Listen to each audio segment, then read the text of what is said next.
Welcome to the Legacy Leaders Podcast. Are you doing the best for your client to help them create their legacy? Are you creating a plan that goes far beyond finances to help people ensure that it becomes the driving force behind all decisions?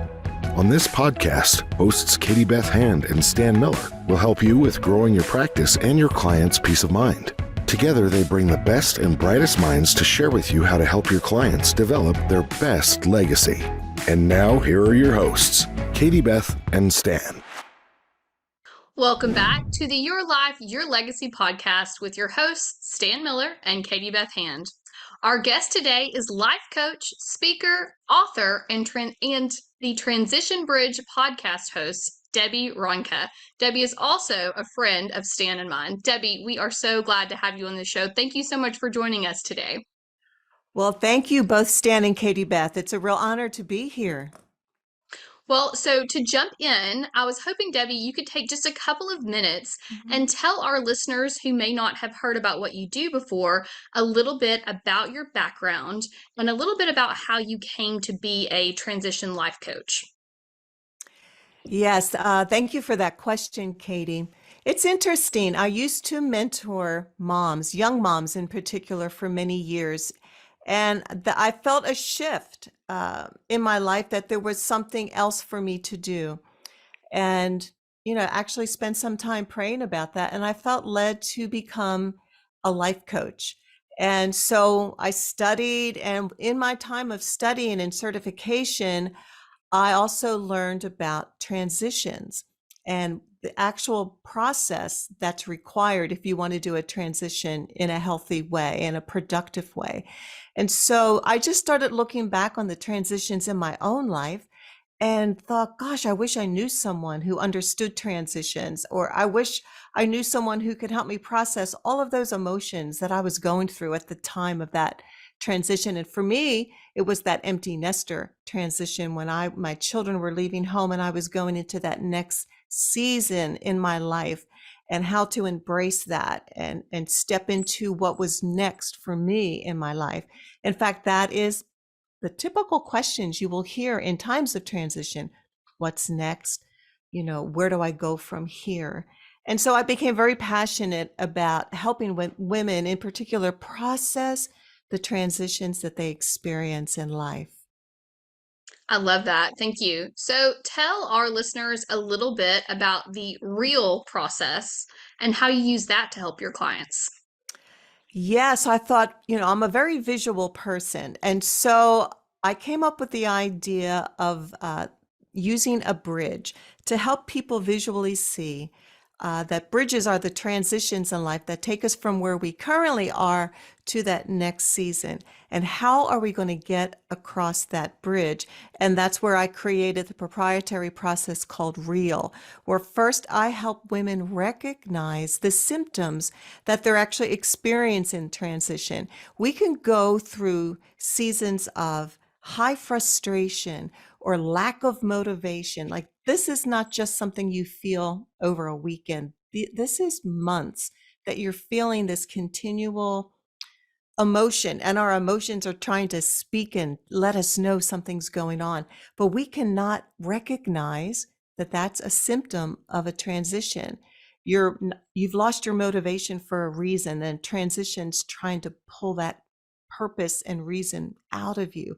So I help them recognize the symptoms of a transition, and then we evaluate.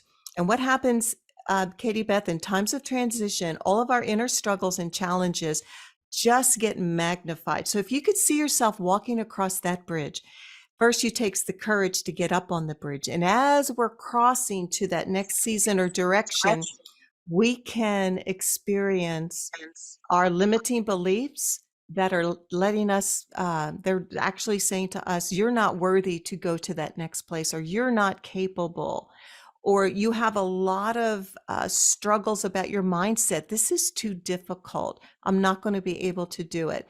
And this is where I say we can get stuck in the messy middle on that bridge. So we spend a lot of time in evaluation. What is going on? And sometimes even it's a wound of life that has not been healed or dealt with that keeps us from moving forward.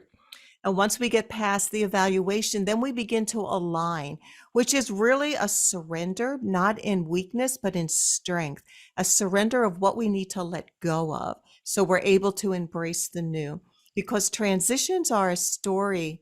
Our lives are a story of transition, and we're always closing one chapter and opening another. So if we're always rereading that last chapter, we can never open the new. So there's things to let go of. And we do that in the alignment phase. And then we ultimately come to the place where you're on the other side of the bridge, and all that needed to be processed within you to prepare you for that next season or direction in your life. You find yourself in a place of wholeness and clarity. You can live now in that next season, not taking any of the baggage that we were supposed to leave behind with us.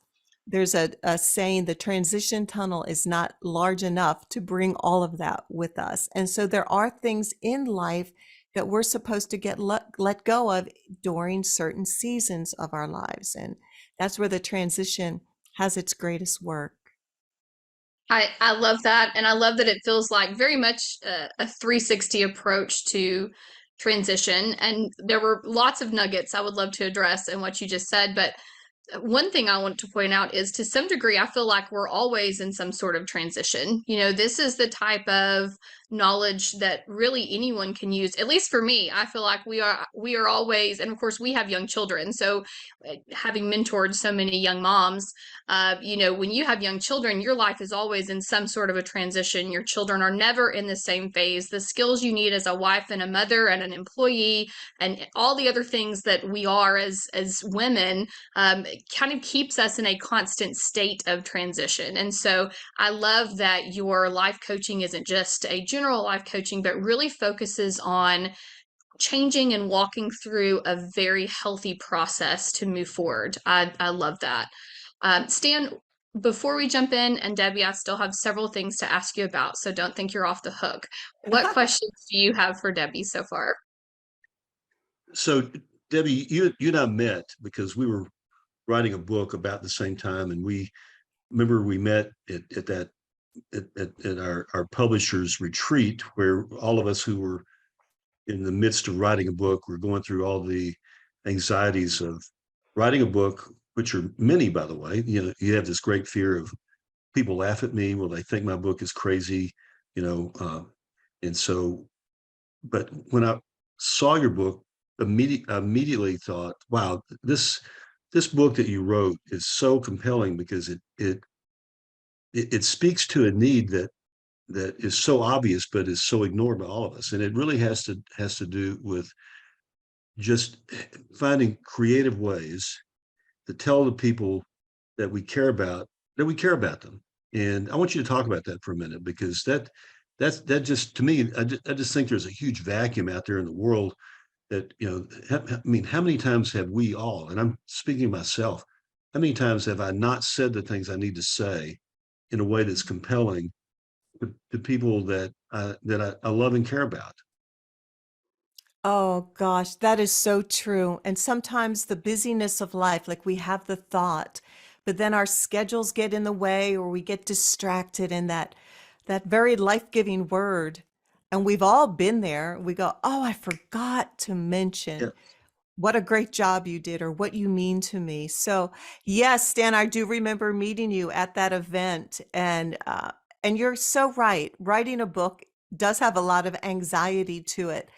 And I always love to just share this part, because these are the mindsets and the limiting beliefs we have when we feel like we're called to do something. And I know you felt called to write your book as well, which I have loved.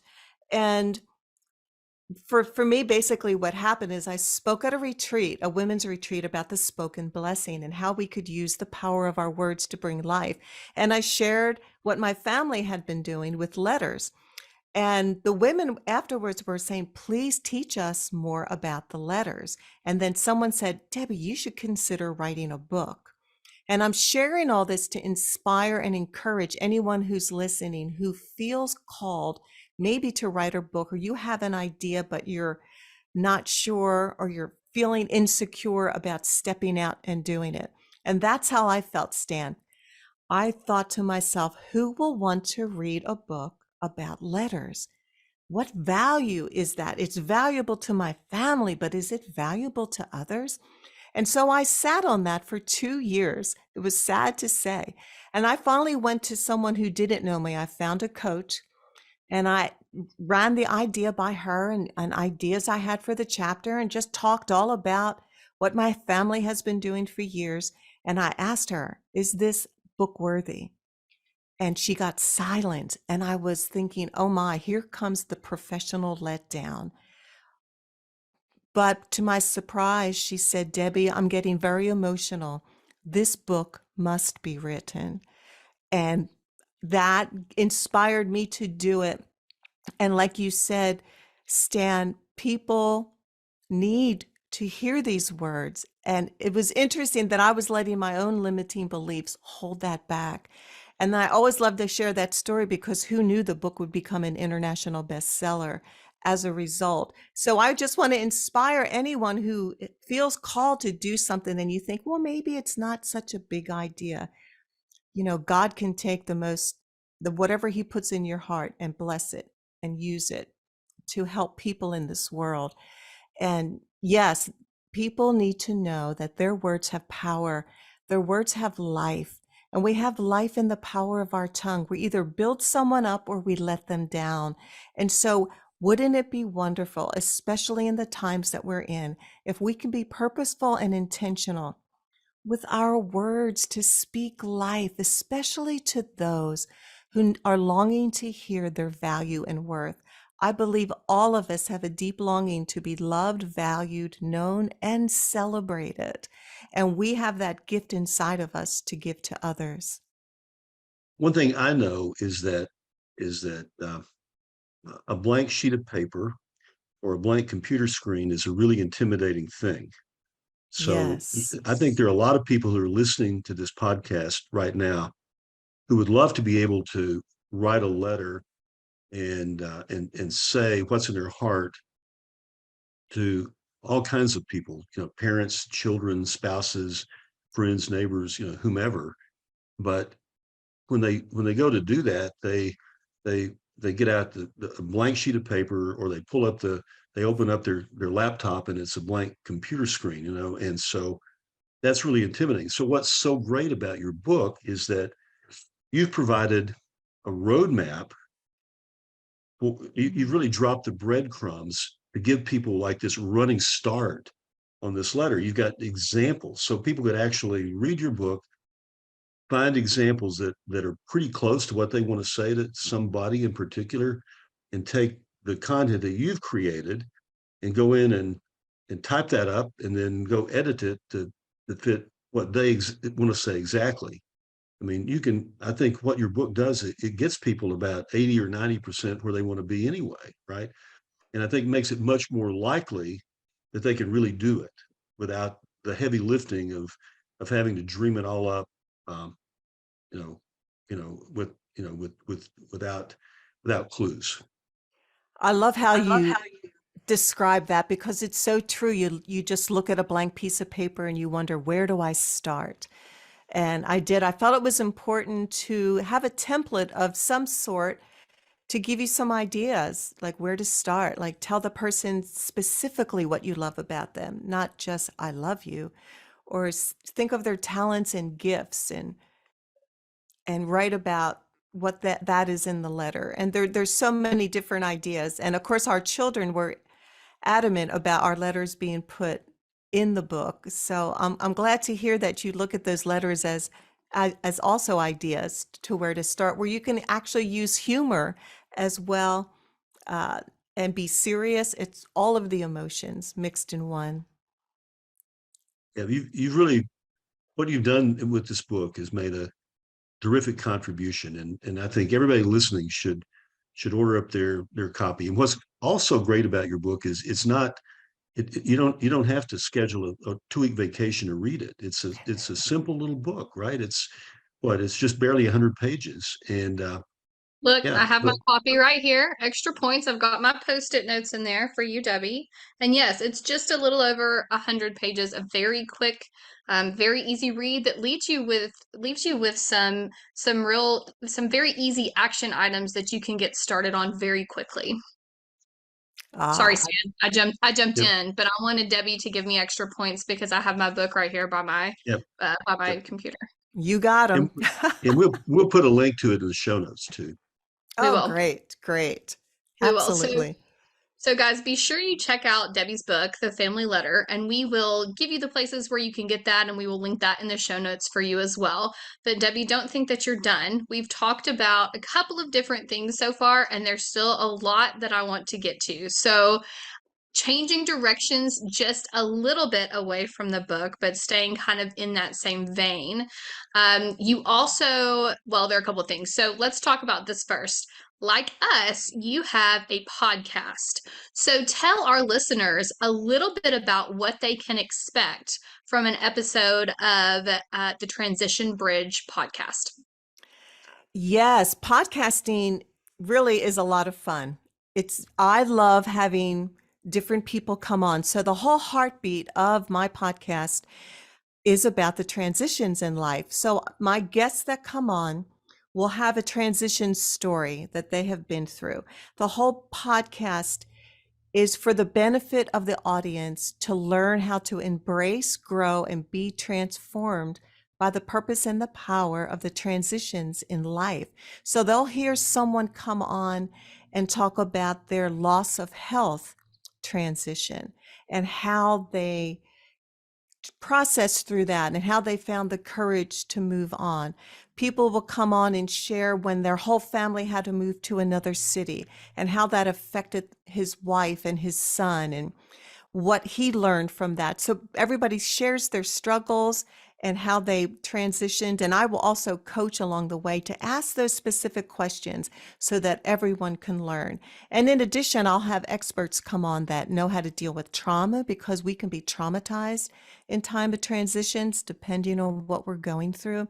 There's conflict. So I had a conflict expert come on and teach us how to have resolution in conflict. So it's a learning tool and there's always a unique story. So I invite anyone who has a wonderful transition story, even a difficult one, all transition stories. If you'd love to be a guest, I'd love to have you, including you, Stan and Katie Beth. Well, like I said, I would be honored, and I'm always in some sort of transition phase. So that's great. You know, we are since last we saw you, we've added 3 new kids to our family, so that's certainly been a transitional period for us. We now have it's 5 children total, and so that's certainly has been a big transition for us and a big transition for our kids, our both the new kids that have come in and our kids that were already here, and so as I said earlier, we are always in, I feel like, a phase of transition. And that's true with our business and the work that we do as well. We're transitioning a lot of things with the law firm. We're transitioning a lot of things with our other company, the Legacy Leaders Network. And so having some tools to really be able to make those transitions successfully and deal with negative past experiences or trauma that comes with that. You know, I think that's such a powerful thing and such a powerful tool to help people move forward in a healthy direction. Transition is not something I feel like society really addresses well, especially I think for women, it's kind of that like you just, put your lipstick on and move on type of mentality a lot of times. And so having some great tools in the toolbox that I know that you have, Debbie, is something that could really be powerful for all of our listeners. Well, And thank you, Katie. absolutely. Another thing that I wanted to ask you about, and then I promise I'm almost done. I wanted to talk to you a little bit about a series that you have that touches on probably trauma and transition as well, called the Roots and the Reasons series. Tell us a little bit about that and what your clients and what listeners could expect from the Roots and Reasons series. Yes, what I did is I created 3 mini videos. One's on mindsets, one's on limiting beliefs, and the last one's on the wounds of life. These are the heart of what happens when we are in times of transition. So I teach about what are mindsets and how they affect us, and how if we have a toxic mindset, it actually becomes like a stake that we put in the ground that prevents us from moving forward. If we always look at something impossible too difficult. I will never get this done. It literally prevents you from moving forward. Instead of having a growth mindset or a healthy mindset that says it's difficult, but I'm going to give it a try and learn, you open doors of possibility of just saying, how can I do this? And so teaching people about mindset and the limiting beliefs to me is always so tender because mindset is about events, but limiting beliefs are about what we feel about ourselves. And the root of that actually comes from what others have said about us, to us, or have spoken over us. And a lot of that comes from childhood and growing up.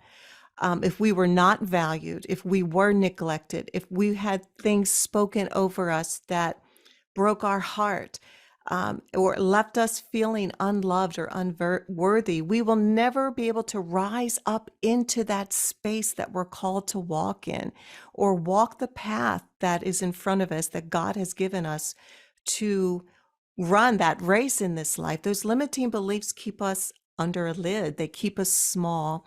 And so helping women and men discover what that limiting belief is. And the wounds of life, we've all been wounded. We've all had times in our life. Life hurts. Life has a lot of setbacks and struggles.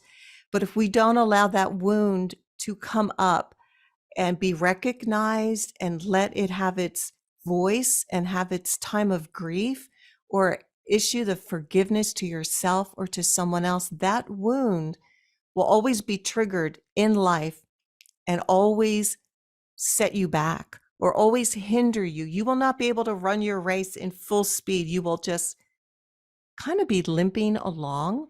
And so I love to help people identify the wound and the root of the wound and where it came from, why it's there. And let's take that out so you can experience the freedom that you're meant to have. That's wonderful. I love that. I love that. So here is my last question for you, I promise. And this one might be the most difficult. But my question for you is, through the work that you do in all of these different ways with life coaching, with your book, with these different series and things, what is it that you hope that your legacy will be? That is such a beautiful question. In fact, for the season in life that I am in fact, I've created a group coaching program. It's called Regeneration. It's a season of significance, contribution, and legacy.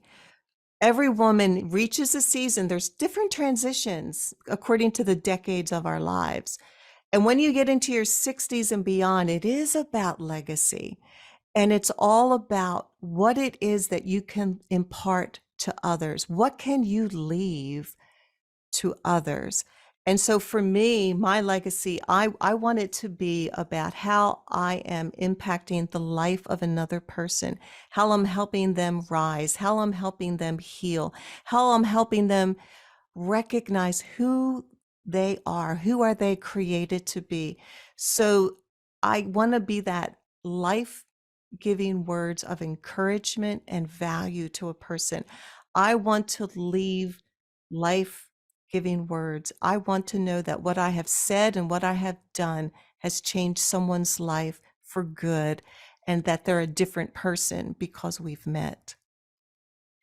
That is amazingly powerful. And you're speaking to me too today, Debbie. Yes, Thank you for that. we're in that season. Yep. That is beautiful. Stan, do you have any other questions for Debi while we still have her on the podcast? No, I'm just glad I had the opportunity to participate in this conversation today. Absolutely. Debi, as you were talking, and for our listeners, Stan and I have met Debi in person and had her out to speak at events, and really is just a wonderful speaker and person to spend time with. So as you were speaking, Debi, I thought, every time we get to hang out with Debi, she feels like just a warm hug. Like, I just love to hang out with you. Your personality is just so peaceful and encouraging. And so thank you for just all that you do to encourage people through the different seasons of their life. We really very, very much appreciate it. And thank you for being on the podcast with us today as well. Well, thank you so much for having me. Stan and Katie Beth, you are like family in my heart. I have just loved you from the beginning, from the moment that we met. There was just instant camaraderie and bonding. And Yep. I'm just honored to know you and call you friend. And I appreciate all that you are doing to make the world a better place. Well, thank you, Debbie. And thanks to everyone who tuned in today. This has been the Your Life, Your Legacy podcast with your hosts, Stan Miller and Katie Beth Hand. Our guest today was Debi Ronca. For more information about Debbie, her work as a life coach, or information about her book, her podcast, or her training videos, you can visit DebiRonca.com, and we will also link it for you in the show notes. Debbie, thank you again. You're welcome. Thank you. You've been listening to the Legacy Leaders Podcast with Katie Beth Hand and Stan Miller. For more information on them and the show, please visit PinnacleLegacyLaw.com. If you like what you've learned today, do share the program with your friends and subscribe wherever podcasts are found.